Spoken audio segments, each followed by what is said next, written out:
Hey, everybody, welcome to another episode of Purple Insider. This is a fans only episode of the show and trying something a little bit new here, streaming this live on YouTube. And I know some of you have sent me messages asking, when do you go live on YouTube? What are you doing with it? Well, just figuring that out now. This is an off-season project to try to get more people involved, get more questions, get more conversations going. So streaming on YouTube is one way we're going to do that. And I guess the best way to find out what's going on is to go to YouTube if you're listening to this on the podcast version, or if you're watching live right now, and just subscribe so you get notified when these things are happening. But I have so many questions that have been emailed to me over the last couple of days about the Vikings offseason and the overall direction that, I think it's a good time to, answer some of these questions and go live. And then what's great about that is I can give my answers,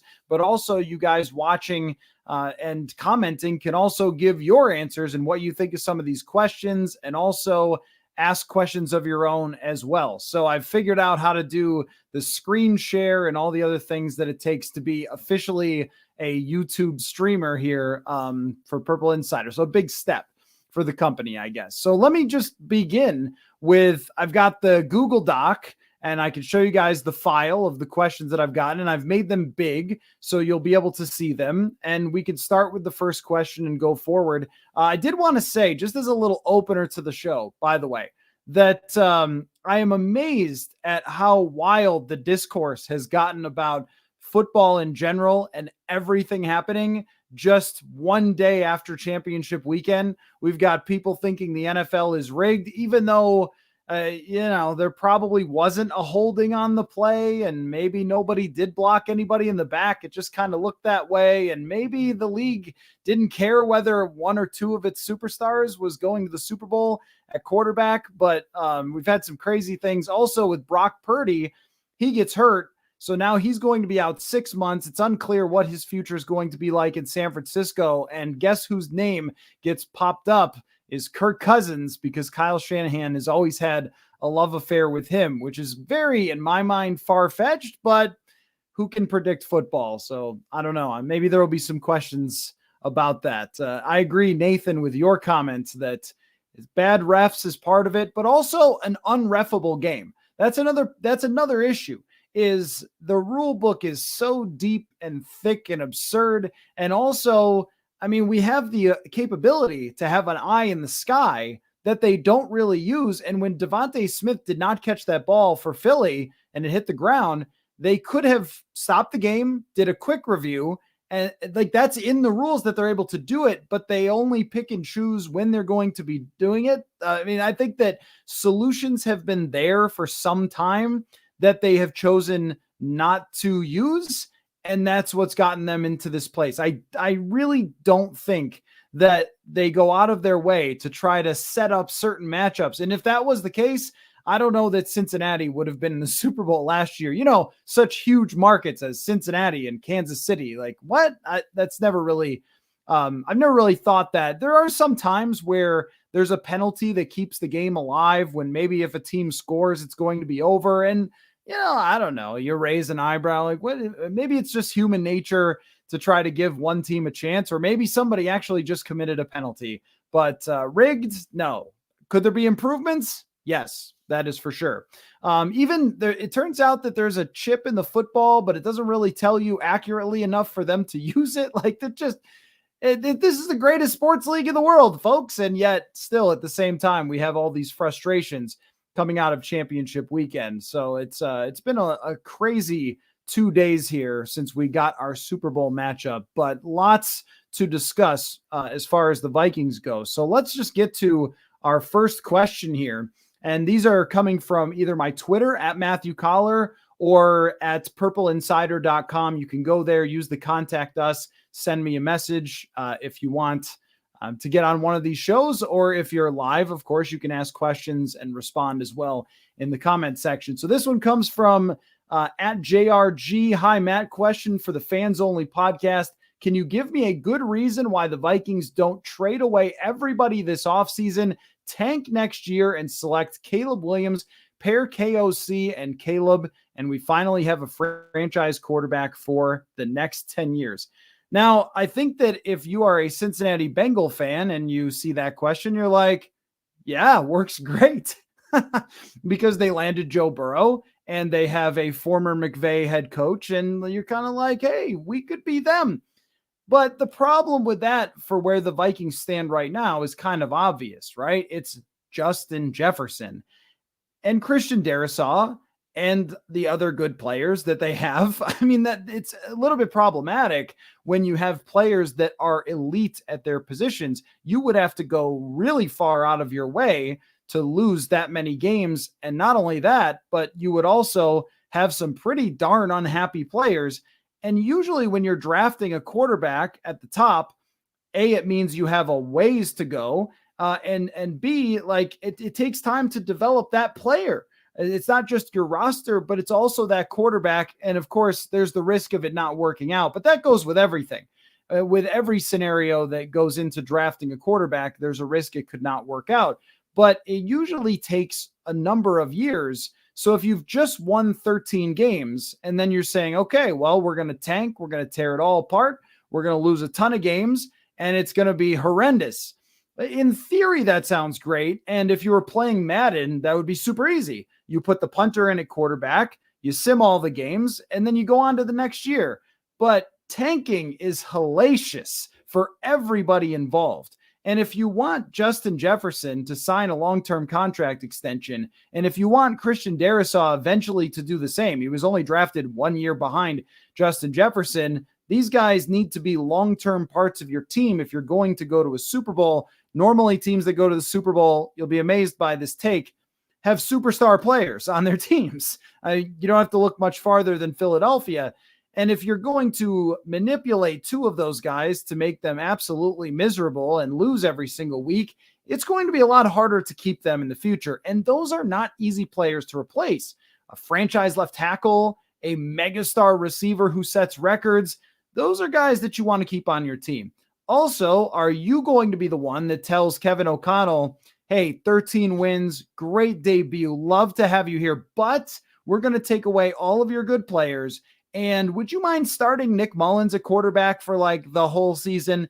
Now, it's worked. It worked in San Francisco. They had a couple of years where Jimmy Garoppolo got hurt. They drafted high. They drafted premium positions. And it honestly helped them get to the position they are now. Just ask Nick Bosa. But those things for a team in this position normally have to happen organically. A quarterback has to get hurt or whatever, like a bunch of injuries, a crazy bad schedule or, tough schedule or something like that. It would be very, very difficult to go from 13 wins to completely tanking with the talent that they have. They would have to trade away Kirk Cousins, which maybe we'll get to a discussion on that one, and convince Kevin O'Connell to go along with it. And this is supposed to be the team of collaboration. And if you're telling Kevin O'Connell, hey, we got to collaborate on losing all the games. Well, you kind of saw how that went with Brian Flores, right? In Miami, where the ownership wanted to pay him extra money to lose the games. And I know you could make the counter argument that Miami is in a pretty good position and has been a competitive team the last few years. And if Tua doesn't get hurt, maybe they're a legitimate contender. And I would agree with you. Philosophically, tanking, it works, but you have to really be in a position to have it happen. Or had they hired a terrible head coach? That they didn't. They hired Kevin O'Connell, and he's a good head coach, I think, from what we saw this year.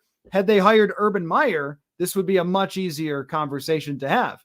You would just say there's no way they're going to be good, or their coach is going to ruin everything, and end of story. If they had Mike Zimmer go this year and go 8-9, and then they were to the point where they are with the salary cap now, then it might have been easier to say we're going to clear everything out.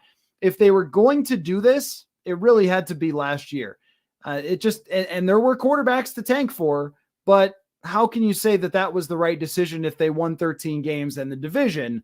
It's a very complicated question, but I appreciate it because I think a lot of people look at what goes on in all sports and how front offices handle these things, and they say, why have we never done this? And it's remarkable in Vikings history how they're always a middling team that has a pop-up season once every 10 years or so. And in this case, it was kind of once, 6 years ago in 2017, and then 2009 before that. But they've never been that team. I mean, they drafted Dante at 11th overall, I think, way back when. But the other quarterbacks that were drafted were middle of the first round, late first round. They've never been that team that drafts Trevor Lawrence and goes forward. I would also say, though, that I think that there are other ways to get to where you want to go that don't have to involve tanking, and they could involve drafting a quarterback. The Kansas City Chiefs are the AFC Vikings throughout most of their history. Both of those teams, I mean, they had the quarterback carousel that was very similar. Think about Elvis Grbac, Steve Bono, Steve DeBerg, Dave Craig, Joe Montana, all those quarterbacks in the 90s, Trent Green in the 2000s. And then they get to a point with Alex Smith where every year they're competitive and they're always in the playoffs. And they just drafted the one guy and put him into a great position in Patrick Mahomes, and then they went from there. Now, that's not me saying just draft Mahomes. The point is that they were able to trade up. And so there are other ways to get your hands on a draft pick quarterback, and sometimes you can just wait. And the Mac Jones thing has been a wild ride to discuss, but Mac Jones was kind of there for the taking. This is nothing against the Darrisaw pick and the trade down, which worked out amazingly to take Christian Darrisaw, but that was kind of one of those opportunities that just presented itself. And you can't tell me that there's no opportunity in a draft that might have 6 first-round quarterbacks that won't present itself this year if they want to make that move. And, Bradley makes a good point in the comments that the Chiefs took a big risk by trading up, giving up the next year's first-round pick. And had it not worked out, they would have been criticized for it, but at least it would have been a shot at getting to that next level, as opposed to kind of staying there. And, oh, by the way, the person there who wanted the Diet Dr. Pepper introduction, I got it here. It is with me, but I opened it before the show. I'm never sure how loud opening a soda comes across in the microphone, probably pretty badly. So it's something in terms of the tanking that I think is on a lot of people's minds after seeing the success of some of these teams. But, I go back to Buffalo as well and think about how, with Buffalo, they had Tyrod Taylor, and he was a middling quarterback, and they decided to not extend him and move on and get Josh Allen, and they've built a really good team around him. And yeah, Bradley, when it comes to Mac Jones did not have a great year this year. He did have a very good rookie year and was in the playoffs. But think about Mac Jones with Kevin O'Connell as opposed to Matt Patricia, with Justin Jefferson as opposed to Jacoby Myers. Remember that Mac Jones was compared to Kirk Cousins coming out, which I didn't think was the most fair comparison, but let's just say that there's some similarity there. As a guy who's not a supreme playmaker, not crazy mobile or anything, and just is able to take what's given to him. So take Kirk Cousins, now take $30 million away in cap space and put it into other parts of the roster. It doesn't have to be Mahomes necessarily. It can be someone like Jared Goff, who took his team to the Super Bowl, and it can be someone like Carson Wentz, who got the Eagles home field advantage in 2017. If that player is cheap, then even just being good but cheap can result in having a great roster. And you can't tell me that Jalen Hurts is not helped out by his rookie contract and that roster that they have, because I notice A.J. Brown is pretty good at football and he costs a lot of money. Digits wants Anthony Richardson. I feel similarly about Anthony Richardson. I wonder if teams will see his physical gifts and just really fall in love with him. I watched a couple of his games at Florida, and I was very impressed by his physical ability. He has a huge arm. He is an incredible runner. Like, I think the NFL has got to be done making mistakes with those guys, right? Lamar Jackson, the same sort of thing. Like, he can't throw. Jalen Hurts can't throw. And then they develop their throwing abilities, add the athleticism, add the rookie contract, and all of a sudden you have Super Bowl contenders. You could see that path. That's no guarantee with Anthony Richardson, but you could see taking him, having him sit for a year behind Kirk Cousins, let Cousins' contract run out, do the best you can to win, and then have that plan to move on. It's very Mahomesian. And again, sometimes it doesn't work. But one thing that does do for you is it gives you a year to evaluate the guy behind the scenes. Is he really going to be the guy? Is he really going to be a franchise quarterback or not? Scott, good to see you there, Scott, in the comments, says Kwesi has 3 more years. If he gets pushed into abandoning his vision, it should be pretty clear this offseason. If he kicks off or if he kicks all the cans and drafts a running back in the first round. Well, he's not going to do that. We know that the owners meddled. No, I don't think he's going to draft a running back in the first round, even if the owners say that's a good idea. Where I wouldn't be surprised, though, is if the owners said they wanted to keep Dalvin Cook. And that's where we're going to know is if those players that I think it's pretty clear where it's time to go for some of these veteran players, and yet they still stay. I mean, this happened numerous times before. Kyle Rudolph is the best example. All the respect in the world to Kyle Rudolph, tremendous human being and all the things that he did for the Children's Hospital. So put all that aside. I'm not critiquing his personality, but as far as his play, there was a clear crossroads that they reached with Kyle Rudolph. He's no longer a Pro Bowl guy. They drafted Irv Smith, and he was playing kind of replaceable football at that point. And it was like, no, we've got to give him a big extension. Why? And I'm not saying that for sure the owners stepped in on that, but just nostalgia factor with these players. I think they've had a lot of trouble with that in years past. And this year is going to be a great litmus test for that because there's so many of them that you could make an argument for getting rid of. I mean, it starts with Dalvin Cook, as popular as he is, did not have a great year. And here I am watching Kansas City's 7th round running back catch screen passes and Jerick McKinnon out there. It doesn't take a high draft pick of a running back in a first round or second round. Just find somebody who fits with what you need to do offensively. Plus, the Vikings throw 65% of the time anyway. But if Cook is back, and Kendricks is back, and Harrison Smith and Adam Thielen, I think we're all going to look around and go, how is this different? How is this a plan that's going to work? And by the way, we kind of said that last year, and most of the players that I named were not the best versions of themselves because their primes were in the past. That's football, is that it moves forward pretty quickly. Matthew says, not me, Matthew in the comments, although I could do the show in third person. That would be pretty weird.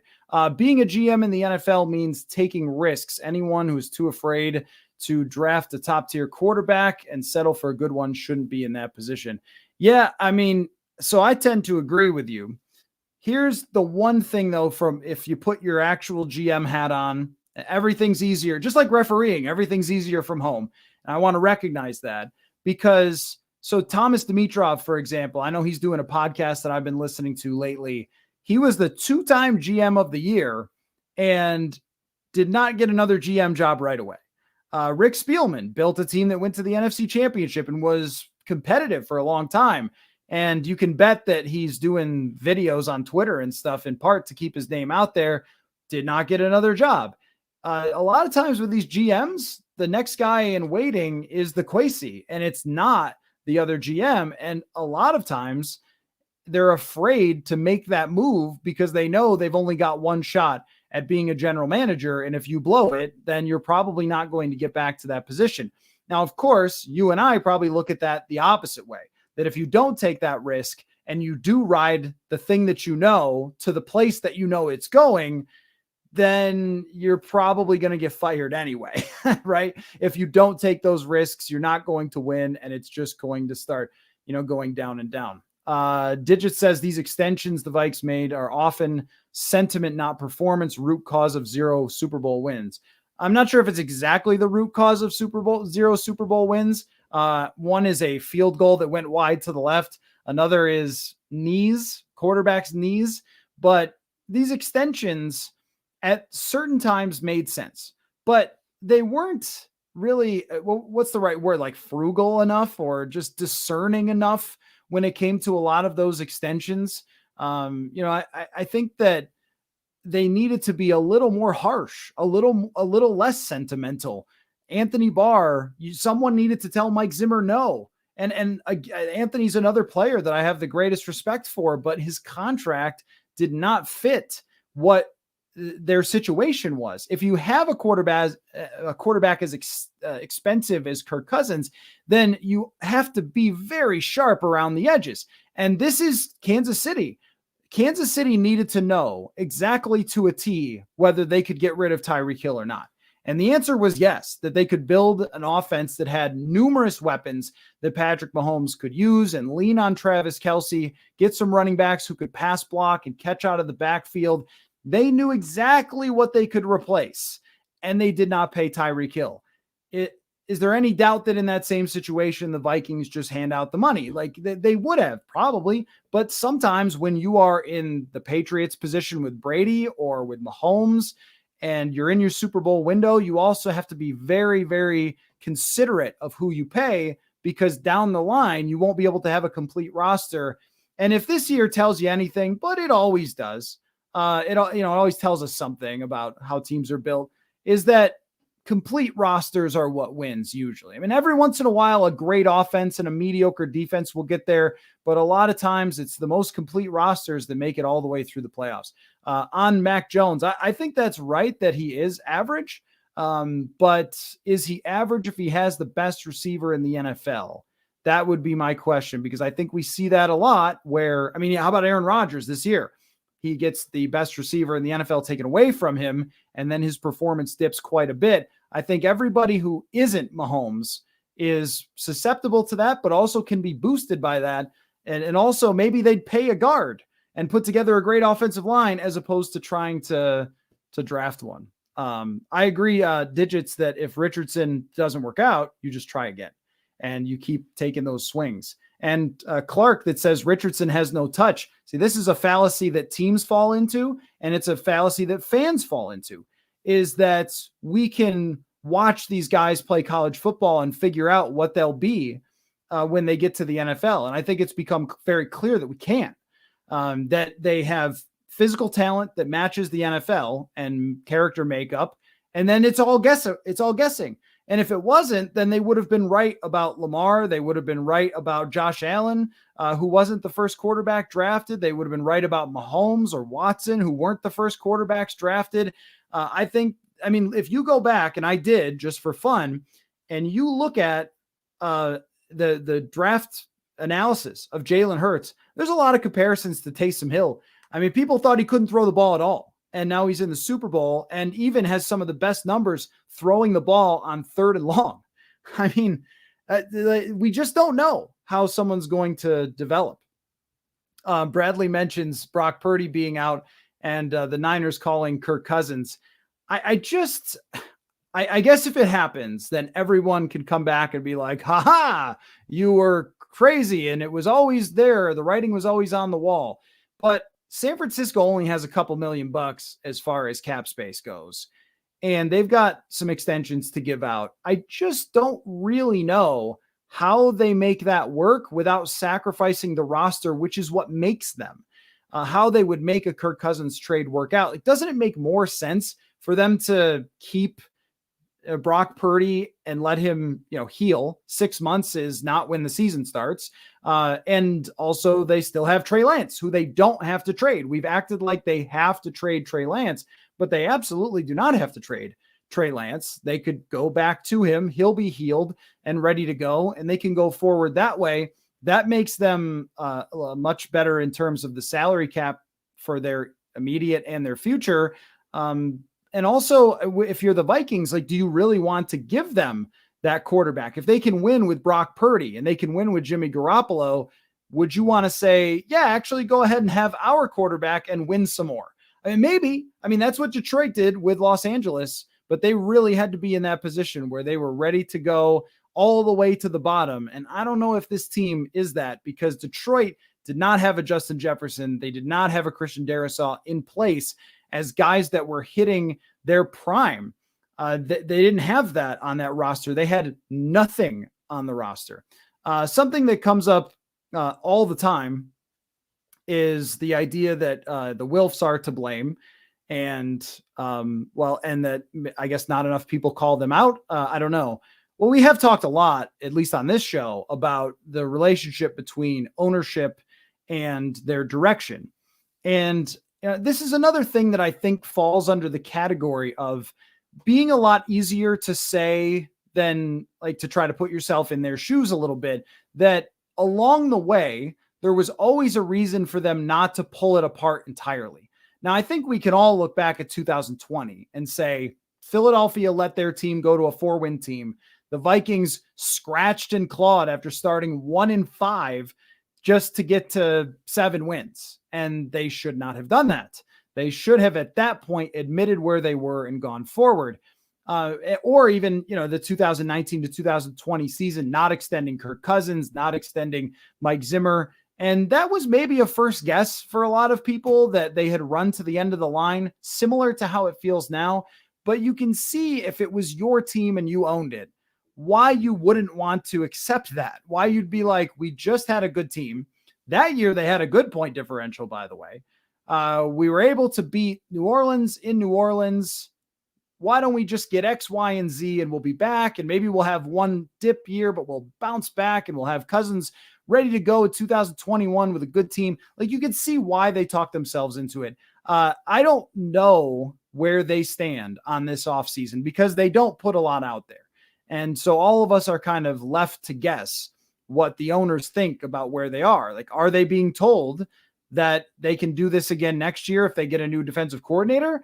Or are they being told, hey, like, guys, we gave it our best shot, but now we have to make it our team? And I think that the latter one would be something that a lot of fans would prefer, is like, admit kind of where you are and start heading toward the future. And maybe in 2 years, then you could be back. And I think they can if they keep, Jefferson in place and some of the young players that they have now. They've got a good chance to be able to do that. But if they stay in the middle and they think they can run it back and just blame Ed Donatel, I think we're probably sitting here at the same time next year talking to each other about the same subject, about, are they going to draft a quarterback this time? But as far as other things go, the Wilfs, I think it's really hard to say that they're a bad ownership when you actually look at some of the bad owners in the NFL. How about the Cleveland Browns, one of the worst organizations, just a complete joke of an organization. You have a top tier stadium. You have a top tier organization as a whole. They did make the change that they needed to make at the right time last year. They didn't keep trying to go forward with Zimmer and Spielman, so they proved that their finger was on the pulse enough to make a change there. I mean, I get exactly what everyone's saying is, hey, this desperate attempt to keep winning and falling in love with players, like, it's really costing them. And I think that's right. But I also think, like, bigger picture, when you look TCO Performance Center and how much money they've paid out, some of the moves have been wrong, but how much money they've paid out to keep players. Not every organization and ownership has that amount of cash or is willing to put that down. And so I think that, trying to win is a hard criticism for me to make about an ownership, because there are also ownerships that probably don't care. And you really see this in baseball. It's like where there are some ownerships that do not care at all. So when you're saying, like, trying to win is your biggest critique of the owners, I mean, it just sounds weird, right? Like, I mean, even though they have maybe missed some of the bigger picture, and I think it's also Kwesi Adolfo-Mensah's job to make sure that they understand the bigger picture here. Now, I don't know how he feels either. Based on his press conference, it was like, not really sure, to tell you the truth. When he called the team in transition, like a stock in transition, I didn't really follow the metaphor exactly. But, I think that even just saying competitive rebuild again and calling them in transition is a bit of an understanding. When it comes to, like, they're not a Super Bowl contender right now. I think that if you come out in a press conference and say we're not a Super Bowl contender and won't be next year, pretty bad look. Those are like things you can't say. At the same time, calling it transition to me was like, does he get it? I think he gets it. And if he does get it, then it's his job to convey it to ownership to make sure that they get it.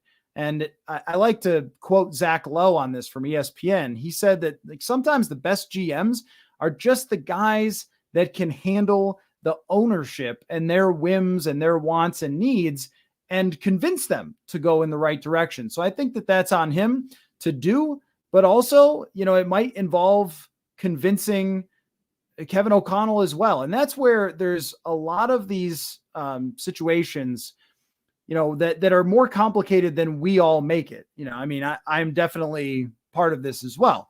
As far as like, hey, I've got all the answers like that, right? That's my job. But it's more complicated when you have a meeting and sit down and say, I want to get rid of Harrison Smith and Adam Thielen. And these are still good players, but they're too expensive and so forth. And the question from the head coach is going to be, well, wait a minute. How are we going to do that? And Bradley, I'm not making excuses for the Wilfs as far as what they've done in terms of not getting a quarterback at the top of the draft, not ever taking that real setback. What I'm saying is that, as Ron says in the comments, you could have Daniel Snyder. You could have owners that don't care about winning at all, as opposed to ones that maybe didn't make the exact most savvy moves to get there. And we all can sit here and say that paying a running back was a bad idea. And we could say, aha, we knew it. But why did they sign off on paying Dalvin Cook? Because they thought he got him closer to winning, not just because they had his jersey or something, right?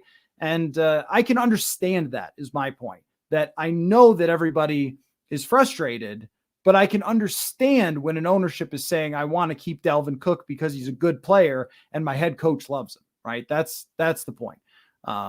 So, I'm not saying that they've made the right decisions all the time, for sure. Let's see. Bob says Kevin O'Connell could be a QB whisperer. Well, that's another point to be made about drafting a quarterback is sometimes what you hear is that, who are you going to replace Kirk Cousins with? And then, I kind of watched Geno Smith with great wide receivers, and he was able to put together a team that also lost in the first round, right? There's a lot of quarterbacks who can probably play well when they have Justin Jefferson and a great system. And I think that what Kevin O'Connell proved this year is that he needs work on play calling, and there are times where he overthinks it. And when you have Justin Jefferson, you don't need to run trick plays. You can just have Justin Jefferson. But those are things that can be fixed. I think his creativity, I saw the other day that the Cincinnati Bengals stole a play from Kevin O'Connell, that Zach Taylor talked about how one of their touchdowns against Buffalo was just straight up stolen from a Vikings play that was successful to TJ Hawkinson. And then they ran the exact same play. And we saw a lot of open wide receivers, and we saw a pass first offense that was a really, really good idea to throw all the time and try to lean into Kirk Cousins and see how far you could push the pedal down in the passing game, as opposed to just always trying to run. So if you take a rookie quarterback, and I think circumstance matters a ton, Andy Reid and Patrick Mahomes, it does help, right? Joe Montana and Bill Walsh, it does help to have a great situation for your quarterback. And the same thing goes for Jalen Hurts. As much as I think Hurts is a very talented quarterback, he's got the best offensive line, a good offensive coach, and he's got good wide receivers. And you can give a lot of these things, maybe save for the offensive line part, but even two tackles that are excellent, you can give these things to your next quarterback. And if Kirk Cousins was 27 years old and didn't cost the money that he costs, I would say this is a great situation to build around, go forward. But he's not, right?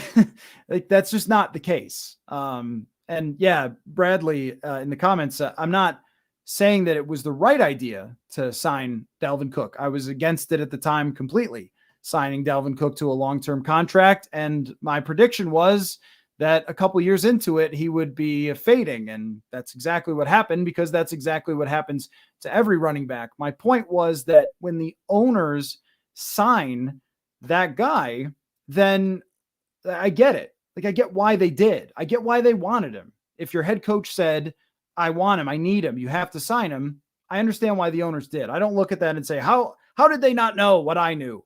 And as far as what if a quarterback that you draft turns into Josh Rosen, which is always going to be the question. This is similar to the fourth down things, the arguments where it's like, well, what if you fail on the fourth down? It's like, right, but what if you succeed? I mean, the chance that you succeed is, probably equal to the chance that you fail. You could become the Jets, and then it's bad for you. Or the Jets might end up with Aaron Rodgers and win a bunch of games. I don't know. Didn't, Kyler Murray get picked after that? And look, their general manager and head coach botched that situation. But it was 1 year ago that they were halfway through the season with Kyler Murray talking about him for MVP, and that team was on the upswing and they were a legitimate contender. And Cliff Kingsbury's total failure to adapt his offense around Kyler Murray and adapt throughout a season really hurt them. But I think we all agree Kyler Murray's a very talented quarterback, right? If you fail with a draft pick, it hurts and it stinks for everybody. But what's the alternative? Is the alternative staying with a 35-year-old, very expensive quarterback and having the same thing happen? Is the alternative waiting for the next Russell Wilson or next Tom Brady? And those can go either way too. Was there no risk in getting Russell Wilson? Apparently there was more than any of us thought. There's risk in everything. I think it's more risky to run the same thing back because you risk getting stuck in a rut where 5 years go by and you've won one playoff game. To me, that's more risky than getting a Josh Rosen, quickly assessing that he's not the guy, and getting another one and moving on. It kind of happens all the time in the NFL, where even the Eagles are a good example of this too. They draft Carson Wentz, they go somewhere with him, and then they realize, oh, well, he's not really the guy, so we're just going to move on here. And of course, they got criticized a lot. It wasn't Carson Wentz's fault. It might not have been, but that doesn't matter. He was about to be expensive, and he wasn't good enough to justify it. So, I think that we kind of go round and round on this all the time, but that's always the biggest fear. What if he's the next Ponder? And I think it's like, learn to accept the fact that you might draft Christian Ponder and then a couple years later draft Teddy Bridgewater and build a team around him, had his knee not gone down, but even build a team around him. By 2017, that was this close to going to the Super Bowl, one game away. And how did they do that? They drafted well, and they also hadn't paid a lot of those players yet, and they didn't have Sam Bradford was expensive, I think, in 17. But had Bridgewater been the quarterback and not gotten hurt, they would have been in a tremendous position to go deep in the playoffs year after year with him on his rookie contract. So it even works that way, that it was miserable with Christian Ponder, and you end up with Matt Castle in here. And I know like that nobody likes wasting their Sundays. That is for sure. But we're talking about how do you get somewhere serious, not the first rounded out. And the answer is probably not to sit on your hands and do the same thing over and over again and keep running it back. Let's get another question from my emails here. Let me pop that up. Let's read this from Sean. Fan from the UK wanted to ask your opinion on trade value for some of our older players. Clearly, the Vikings need to move on from some of their bigger contracts they have. But if I was Kwesi, a large part of my decision would be based upon the offers I get for my players. In my opinion, Cook, Hicks, and Kendricks should be moved on from regardless. But then there's a group including Cousins, Thielen, Harrison Smith, Zadarius Smith that I think it should come down to what type of offers they receive. Well, that's a really good question. So let me look again. Let's see. Cook, Cousins, Thielen, Harrison Smith, Zadarius Smith. My opinion on trade value is it's like a yard sale where, so there's an episode of Golden Girls. Anybody else a Golden Girls fan? Where they have a yard sale and everything that they have, the, Dorothy and so forth, the Betty White, they all think Rose is her name in the show. They all think that their stuff is worth way more and they never want to part with it. And that is how it works in trades. And Jeff in the comments is right. There's not a lot of trade value there. There just isn't. And thank you. The Golden Girls is a great show. I agree. So there's just not a lot of trade value there. Now, Cousins aside, Cousins is a different conversation. But when it comes to Thielen, Harrison Smith, Zadarius Smith, other teams know that you have problems with your salary cap. They didn't miss that. They also have overthecap.com. And if you look at, the Amari Cooper one is kind of the deal that I keep going back to, where when you look at, Amari Cooper getting traded for a fifth, he's way too good of a wide receiver to get traded for a fifth. He's better than Adam Thielen is now, and it's not particularly close. But everybody knew that Dallas was in cap trouble and was trying to get rid of him, and so they offered a fifth. And Harrison Smith is a borderline Hall of Fame player. but he's set to make $19 million on the salary cap. And even if you restructure, it only goes down to 10, which would still make him one of the higher paid players at his position in the league. Well, who is giving you big money for that when they know you have to move on? I think that Danielle Hunter is really the only player with significant trade value. And then there's the Cousins conversation. One part of this is that Cousins would have to waive a no trade. So you're not trading him to anybody that he doesn't want to go to. At the same time, like any team that's trying to trade for Kirk Cousins is probably thinking they'll win. So let's say it's Carolina or something. Even though I don't know if you want to trade him in the NFC, but let's just say it's Carolina. I don't know, who cares? And all right, so if you're Carolina, you just got Frank Reich. Your franchise has been a disaster over the last few years. You've tried picking up other people's trash. It hasn't worked. So now you're saying, let's get this established guy. And there were rumors, by the way, that Indianapolis wanted to trade last year for Kirk Cousins. So let's just say, I think you're looking at probably something like a second round pick, and then they would potentially, maybe sign him to an extension when he gets there. And that comes, for him, making the deal and saying yes to the deal. All these things would have, there's moving parts, but I think that as far as his trade value, it's probably higher than what Matt Ryan and Carson Wentz were traded for. And they involve third round picks. So I would think that it would be a third or maybe even a second or maybe even a first, depending on who it would be. Probably would be a second round pick is what I would think Kirk Cousins could get traded for if he were to agree to it. And that would go into a major rebuild for this team, which might be the right way to go. That again is, do you get that past Kevin O'Connell after they just won a lot of games with Kirk Cousins and then tell him, all right, that guy you just won a lot of games with and who played great against the Giants, by the way. I mean, I know how it ended, but he had a great game against the Giants. As far as Danielle Hunter goes, I understand, and Zadarius Smith, why no one would be interested in trading defensive ends when you just had a really bad defense overall, and those were the good parts of it. But I wrote a little about this yesterday. The second half of the season for Zadarius Smith was totally different than the first half. He dropped off by quite a bit. And I've got to imagine that they understand where his health is at this moment.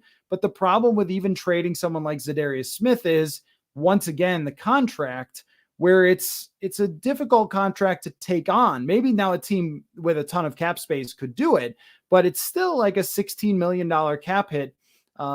That's one where other teams will kind of know. Where Hunter comes into play is he's still young.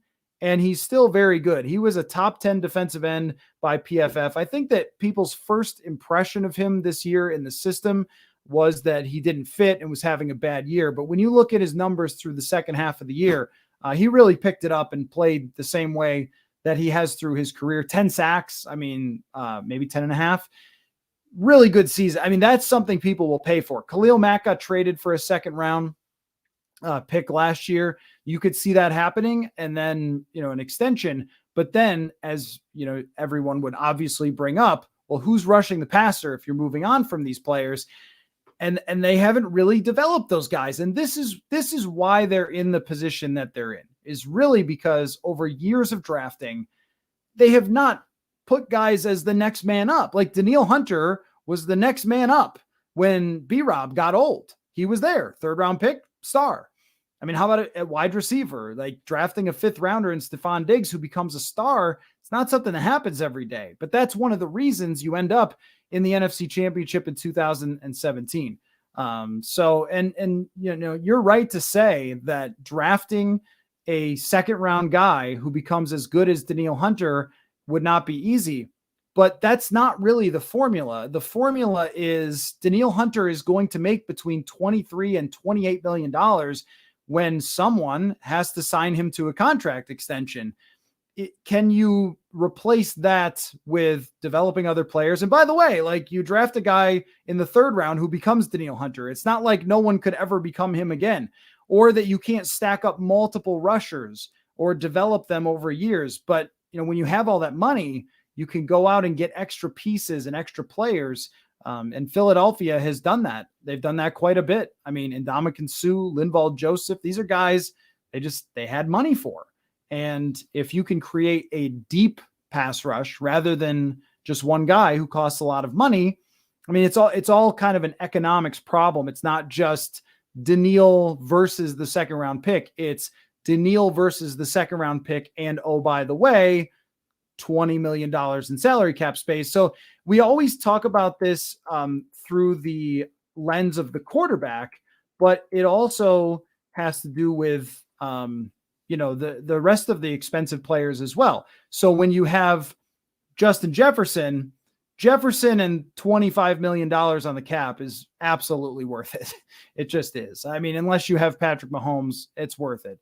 But a pass rusher, when there's a lot of pass rushers coming through the draft that are freaks and have been developed and also are younger and don't have the injury risk that Daniil Hunter has, like, it becomes a lot easier to make that conversation work, even though it's not fun, right? Because Hunter is a great player. But this is what makes the NFL to me so interesting, is that it's a puzzle more than a baseball, where it's just whose owner wants to give out a bunch of cash. Okay, San Diego, there you go. Like, this is true. And this is why they hired Kwesi Adolfo-Mensah. This is true economics, right? Like, true, like valuing your products, valuing what they give to you and so forth. What is this guy worth? How many wins is he worth? His health situation, like all these things. What can you do with that money otherwise? And Jason, you might be right that Jefferson, it's going to be over $30 million a year probably. And the cap's going to continue to go up. It just went up today. It'll go up even more. But I think that's a rare guy who is worth it, because you need stars to win. So, the Rams win the Super Bowl last year. Well, they paid Aaron Donald. I don't think anybody would have been against paying Aaron Donald, because that man is worth it. If it's a B plus guy who wants that kind of money, then might not be worth it.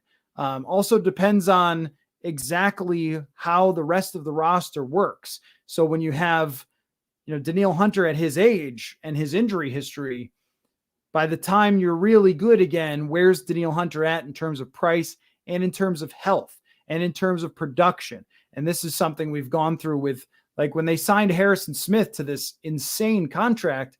Like, Harrison Smith is amazing, but like, what's he going to look like, a couple of years down the road? And I was just looking this up today, that by this age, Ed Reed was leaving the Ravens. Troy Polamalu was retiring. Like, Malcolm Jenkins just a couple of years ago retired after his age 34 season. And that's where Harrison Smith's going to be. And that's a bet that they made, that Harrison Smith would still be a top form and deserve to be one of the highest paid players at age 34. So all these things are probably why I like football so much, is that they're a fascinating group of decisions that all are interconnected and all complicated. Let's have another look at a question. We'll keep rolling here as long as I have battery power on my laptop. So we'll go for a bit longer here. Let's take a look at another question here from Douglas. Could you discuss recent trades in the first round where teams traded up for quarterbacks and how those trades impacted the team's short and long term? Let's see. Well, a couple that I can think of off the top of my head, and I can pull some up here while we're talking, is Jared Goff and Carson Wentz. Didn't they, both teams, trade up for those guys?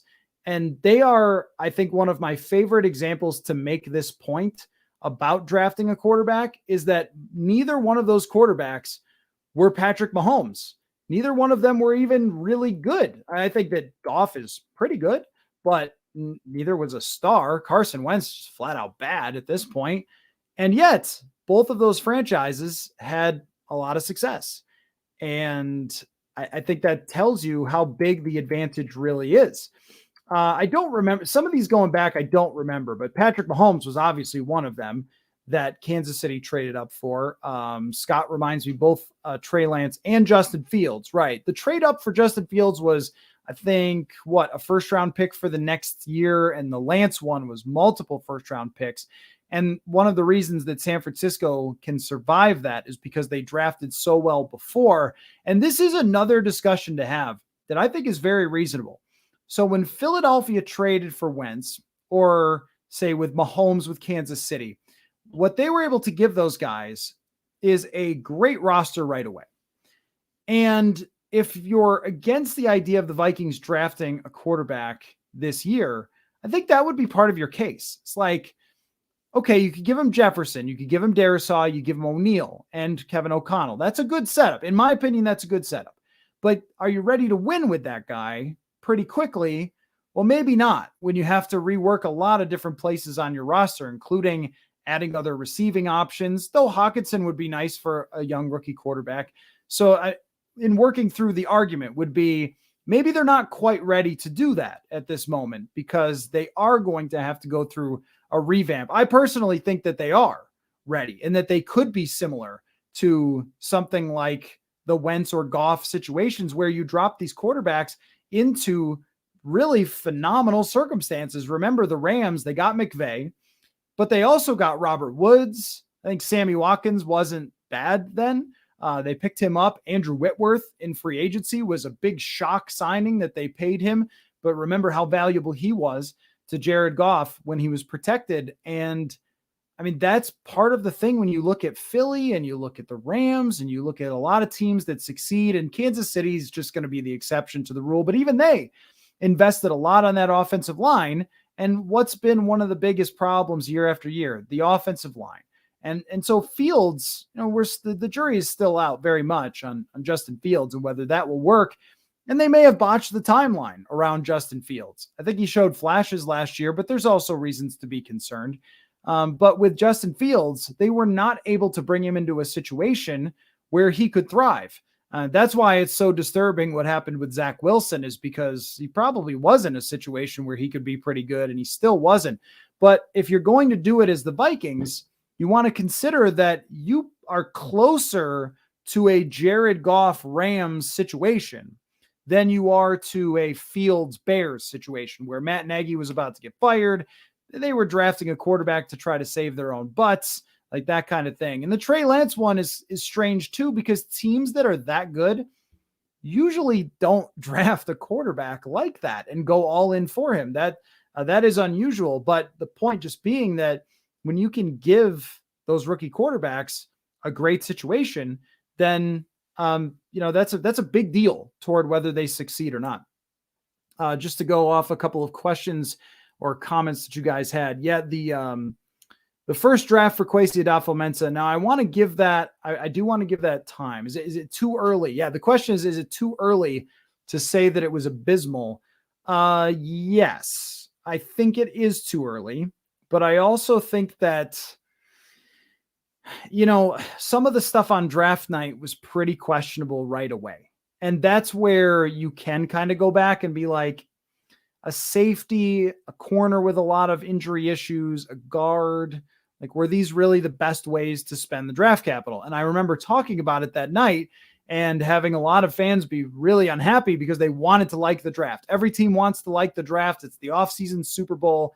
So if somebody doesn't like your draft, then hey, sometimes if you don't like a draft, it works out to be amazing. And that's why I want to give it time, because there were people who gave the Jalen Hurts draft a D-, and now they're in the Super Bowl. So sometimes we never know. But if Lewis Cine and Andrew Booth Jr. are healthy, and a Caleb Evans I'll throw this into as well, and Brian Asamoah takes the 100 snaps or so that he had and develops, like, we don't know until year 2. It's just been my experience in general that we really don't have a good sense for what someone's going to be until the second year. Look, if you asked after the first year of Christian Darisaw, I would have said, I really have no idea. I needed to see his second training camp, and then I had a chance to sit down with him and talk about his offseason and everything else. And then you started to get the feeling like, okay, this guy's about ready to take off. But Christian Darisaw missed his whole first training camp. He missed the first couple of games. And when he was in, he was pretty good, but he wasn't a star yet. And then he had the full offseason, got to 100% healthy, and was absolutely phenomenal. Now he's a franchise piece. If I had told you at the same time last year, is Christian Darisaw a franchise piece? Or if I had asked you that, you would have said, I got to wait and see. So I don't want to judge their draft yet. Part of it is also judging the players that they gave up. Christian Watson, Jamison Williams, and we don't really know with them yet either. I think Watson looks like he's going to be a pretty good player, but we're not sure if he's going to be okay or great or not that good. There have been other guys who had nice little debuts and then sort of petered out. So we're a little ways away from it. But I think at this moment where they might have some regrets would be Jameson Williams, because the way that Adam Thielen has played out. I mean, he had an okay year, but it's clearly not the same as it used to be. And when I look at someone like Cincinnati and what they've done to support Joe Burrow with their weapons, or look at Philadelphia and their weapons, they have a great tight end, 2 wide receivers.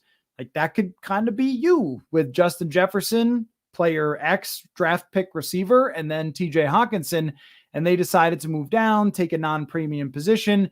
But a lot of it just really rests on those 2 guys in the secondary, because the Vikings secondary, it was flat out abysmal. I mean, there's no other way you can put it this year, aside from Patrick Peterson and some of Duke Shelley, but mostly abysmal. And if it is suddenly good because Lewis Cine and Andrew Booth Jr., like, those guys are ready to go, well, then we're talking about something totally different, because I always thought that drafting a secondary was not a bad idea. That, safety is not a position that I love as a first round pick, but when you combine that with 3 corners in the first 4 rounds, or defensive backs, I mean, in the first 4 rounds, like, okay, this is probably a good way to go. And like Kansas City, they hit on their guys, and their guys have made big plays for them. That's some of the draft luck. If the Vikings had gotten the same performances as some of Kansas City's guys, they might have been playing in the divisional round. I don't know. But that is sometimes the luck of the draw. So I don't want to say Kwesi's draft totally blew up, but there are some pretty big concerns going forward, and even about the health of all 3 players, whether they can actually play next year. Jason says, I hope we let Garrett Bradbury walk. I would think that signing him long-term would be a bad idea. Yeah, I think so too. He certainly played better. And when you compare him to other free agent centers, there's only a handful of free agent centers that are on the same level. And that makes it maybe a little tricky for them. But in a situation where you just don't have a lot of money to work with, you're going to have another answer. On the roster, Chris Reed's going to come back. I don't think anybody's signing up for that. Kyle Hinton got signed by Atlanta, so I'm not sure that he's the next answer either. They'll have to find somebody. This is where you got to be savvy in some way. Like, normally, if you're going to create a complete roster, sometimes you have to hit on guys you don't expect. And look, they actually did that with someone like Kyrus Tonga or Duke Shelley, but they need that as a starter, not a rotational player at center. So who's got eyes on centers? Like, because I don't think that if you put out a guy next year, unless you're totally rebuilding, then it's fine. But put out a rookie next year, you're not going to get improved play from what Bradbury did. And I think Bradbury is also a great lesson in why it's, unless somebody's a left tackle or right tackle, where it's the more premium position, you probably should just fill those positions out with middle picks so you develop and guys that you sign in free agency, because by the time they've gotten to be good, because the NFL is so hard, by the time you've gotten to be good as Garrett Bradbury or decent, well, now it's time to leave and go sign with another team. So I don't think that they will re-sign him, but there's not a ton in free agency where you could be like, oh, well, they'll just fill it with this guy. They've got to have it filled on the cheap. And then, then you're asking the center who operates the offense and the protections to be maybe a guy that doesn't have as much experience. This is the tricky part about playing with the salary cap. Let's see. From Danielle, does it seem like Brian Flores is the obvious choice as defensive coordinator, and they're just waiting on Arizona to make a hire? I'm not sure if he's the obvious choice or not. It's hard to tell. I mean, they brought in a number of people. One of them got hired by the Atlanta Falcons, Ryan Nielsen. Flores, to me, though, is the exact opposite of Ed Donatel in that his defense in 2021 was the single most aggressive defense in the league. And that is always a dangerous game that you play, which is if you blitz, you can allow big plays against you. And it wasn't like the Giants, who blitzed all the time, shut down the Vikings offense. The Vikings offense was actually good against them. And it's not like the Giants had a great defense either, but what they did was they caused some havoc and turnovers and mistakes. And I think that sitting back the way the Vikings did and just letting teams throw underneath all the time. After watching that for a year, they could be very much ready to move to someone who's a lot more aggressive. Flores has great experience. Do you want, as a younger coach, there's always these interpersonal dynamics I wonder about. Like, do you want somebody who a lot of people think is a good head coach being your defensive coordinator, or not? Like, because if you're Mike Tomlin, you're Mike Tomlin. You can bring in Brian Flores. It's like, oh, it's my show. I'm Mike Tomlin. But with Kevin O'Connell still young in this game, is he going to want to bring in someone that if you struggle, people are going to say, why isn't Brian Flores the head coach and so forth? Like, I don't know. Maybe those things don't factor in as much as I think, but it might be an issue that they want somebody who's a little younger or less experienced that they want to grow with and kind of meld, as opposed to having their way of doing things. But if you're talking about an ideal choice, someone who's proven and turned around a defense, go look at Brian Flores' first year in Miami when they were tanking. Oh my gosh, horrendous defense. They went from, I think, like 30th to number 6th in the NFL in a year, which kind of tells you about like how you can rebuild quickly. But I think that Brian Flores is a tremendous talent and he knows what he's doing. So I think he should be in top consideration, and they do have to wait around to see if he gets a head coaching job. Yeah, Scott, this gets brought up a lot, that Scott brings up about the scouting staff with mediocre draft results and the scouting staff. You know, I always struggle with this one because the scouts' jobs is to go watch a player, and oftentimes they meet with the player's coach and they lay out the facts about the player. Like, they are, like, when you think about like what a scout was in wartime, go like way back in the day, like what a scout was. They were somebody that went out into the forest and tried to learn where the other team's army was, or whatever other country's army was. You follow me though. And they learned as much information as they could, and then they brought it back. And that's what scouting is. Scouting is going out, learning as much information as you can, writing it down, and bringing it back. And that doesn't mean that they have no say over what happens next, because I imagine in the draft room, they're asking, what do you think of this guy? Or what do you think of that guy? But that's, I think, a job that it's very hard to say, like, are they getting wrong information on this guy, or the players that they are looking for to fit a certain mold that their coaching staff or general manager wants? They're bringing those players back and they're saying, here's the guys that you were kind of looking for. And now you look at them, and they talked about this process changing a little bit for what they wanted in this last draft from what Rick Spielman wanted, which I think is how you end up with like DJ Wanham, Jalen Holmes.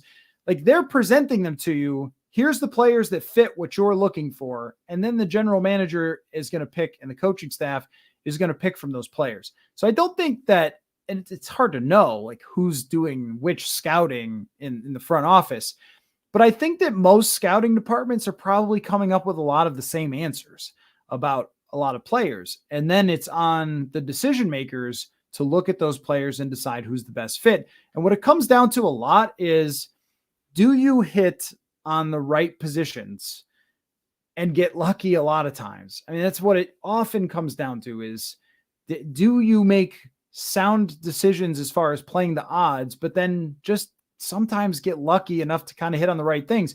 Like, they used to tell great stories about how they found Stephon Diggs and Danielle Hunter, but then they tried to repeat that a million times and it never worked.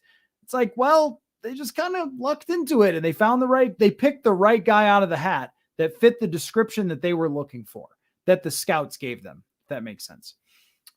Question from, not sure how you pronounce your name, but TXYUKEFU. Realistically, should the Vikings trade up for a quarterback this year? I would say that the answer is probably yes. That if you're talking about the situation going forward, you are drafting for 2 years from now, 3 years from now, 4 years from now, and where you're going to be. That's where I think you start that now. When the Eagles drafted Jalen Hurts, No one thought they needed a quarterback, but they were looking multiple years down the road. And that's what you have to do with drafting. Is one of the issues that I think we were talking about bad drafting and good drafting and whether it's the scouts. How about Garrett Bradbury and Irv Smith Jr.? That is a great example. The scouts brought them a zone blocking center, which is what they wanted for their zone scheme. That's the scouts did their job. He was a zone blocking center and they got one. And a tight end that was faster and could go down the field because Gary Kubiak's system loves tight end. Now, neither one of those picks worked out.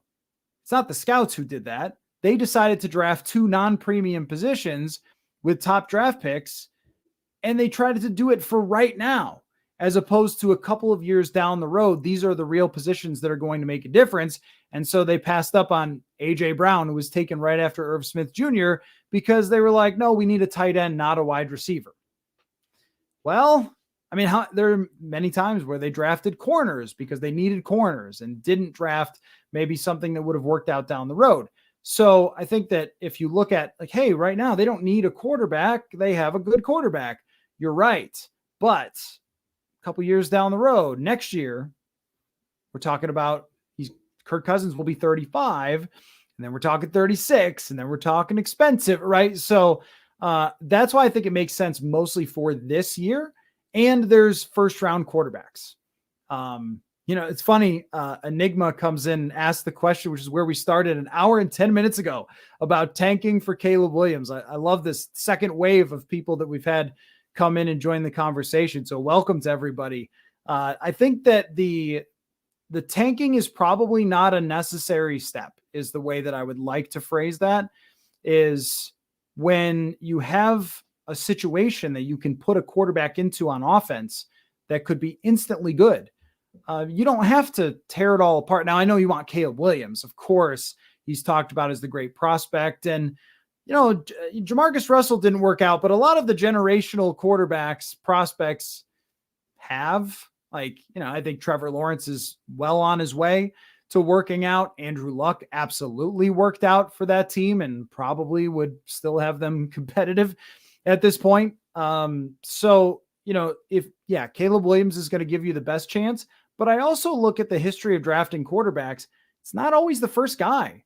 And there's debates over even this year, Mahomes is not the first guy and Josh Allen's not the first guy. Josh Allen was the third guy taken and he's unbelievable. And Lamar Jackson was the fifth guy. So I don't think that tanking for Caleb Williams is a necessary step. Now, I would put it this way though. If they don't draft a quarterback and they start 1-5 next year, now we're talking about tanking. Now I will change my opinion if that were to happen. And that's the natural tank. That's where you didn't expect it, and yet it happened anyway. So there is a situation. I just wouldn't say it's right now. I would say that if you get to that point, then you have to understand the moment. Understand that when you're 1-5 and you don't trade away Riley Reif or anything else that isn't nailed down, and you keep playing Kirk Cousins, that they'll probably get you to 7 wins. They really should have understood that in 2020. And instead, look, I understand Mike Zimmer, older coach, he was going to fight to the very end, but that was a bad football team. And they played some bad teams and got a handful of wins, but they were never competitive. You have to understand when the moment is really to just pull the plug. I don't think that moment is right now. I think they could be a team in transition and transition nicely to a quarterback that they take this year and then on to next year. You play inexperienced and young players on defense, try to develop them with your new defensive coordinator. Probably going to have some rocky moments, but maybe you find something as well. We didn't know Anthony Harris was going to be a good player for the Vikings until he got to play. Sometimes, I don't know, Troy Dye. I don't know. I don't know if Troy Dye is going to be anything. Josh Metellus. Who knows? But can you play them and find out, right? That's a part of it that I think this year they wasted some of their time and didn't get great production. I mean, would it have been different on defense? Could it have been worse had they played Brian Asamoah the whole year and played Troy Dye instead? Again, I don't think that goes well, but it couldn't have gone much worse in coverage, and you would have learned about those guys. Maybe you're surprised and you find out, but instead, desperation to win, you're filling it with expensive players. And so I think that if you take that broader view into this year, it doesn't have to be let's try to pull everything apart and win one game. Heck, I mean, I think with Nick Mullins, they probably wouldn't even be the worst team in the league next year because of Justin Jefferson and because of their tackles. They'd probably win like 5 games and draft, 5th overall or something. So I'm not sure that that's the right way to go. Let's see. Question from Scott about going back to the 4-3. I don't really think that the 4-3-3-4 thing is, I just don't think it's like really the same discussion that it would have been years ago, because third linebackers just don't play that often. I do see teams, and this actually worked the other day for the Eagles, using 5 defensive linemen. The Vikings did it sometimes, but I see teams do it a lot against the play action systems, and it can work. It's kind of boom or bust. But I think that with this defense, the front and, like what the personnel package was not the issue. It was really just the fact that they kept doing the same thing over and over again and just never seemed to change it. It was either one look or the other from the secondary, and they would line up and show no deception whatsoever. They weren't bringing people up to the line of scrimmage. They weren't loading up the A gaps or the mug looks, and where they put everybody up at the line of scrimmage. Some come, some drop back, all that thing. They just didn't do a lot of that. And I think it made it very easy. And the other thing too is Eric Kendricks is a man coverage type of linebacker in my mind, where a running back comes out of the backfield, he'll chase him down. A receiver goes across the middle, he's running with him. A tight end, he's on him. I don't know if just dropping him back 10 yards and having him stand there all the time was really the right way to do it. So I think that system played a big role in that, more than maybe whether it was 3-4 or 4-3. And clearly what Fangio does works.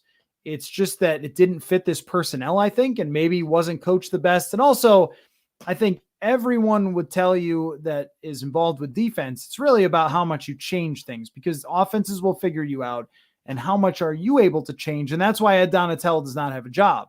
That if you look at 2018, where they were getting smoked a little bit on the defensive side, that Rams game where, Goff had a perfect passer rating, like they came back and changed after that. Teams tried to do all the same stuff, but it didn't work because they made a lot of changes, and that did not happen. And now it's just not really possible to run back the same personnel and try it again, because every year is different, right? So, it's kind of how it goes, where if they could hire a different defensive coordinator, run it back with a 4-3, and maybe it fits better in a different system, but they can't do that. So now they have to try to, I think, bring in someone who they believe can be a developer. I think that's one of the things is, can you evaluate the talent you have and improve the talent you have and meld your system to what you have? Those things are easier said than done, but that's what they need to be looking for. So I am running out of not only battery, but also could probably use some more Diet Dr. Pepper. I've just been going. You guys have been the best. Just been firing away here with great comments. And I'd like to do this maybe even a couple times a week, because it's so much fun every time that we do it. So let's say this, that probably like 9:00 Central will be about the time that I'll do it. I'm not sure what days. Monday night seems pretty good to me. Is today Monday? Maybe I'll do a couple other times, Sunday night, Tuesday, whatever. We'll do it. There's going to be a lot of stuff that's going to happen as far as the off season that we'll have to react to. We'll have lots of news. Well, let me get in one more question here from Jay. Could I see the Vikings trading up into the high teens for a quarterback? The Chiefs, for example, moved up from 27 to 10 by giving up 27, 91 and a future first. Yes. I think that right there, what you're describing, if you talked about one scenario that I think that the entire fan base would cheer on, it's probably that. It's probably like, just go for it. Just take the big swing. Because I think that there's a lot of fans who have just gotten exhausted of watching the same thing over and over again. So anyway, great to do this. I'm going to run, but it was a lot of fun, and we'll definitely do it again soon. So subscribe, keep your eye out. And if you miss one, they're all going to be on the podcast feed. Plus, by the way, the podcast feed will have lots of interviews with people, Jeremiah Searles, Chris Trapasso from CBS Sports is always with us through draft season. So lots of fun stuff to come as we go along. Make sure you're following along with Purple Insider. And fans only questions, purpleinsider.com, or to me, DM on Twitter at Matthew Collar. And thanks, everybody. You guys are the best. Had a lot of fun. Take care.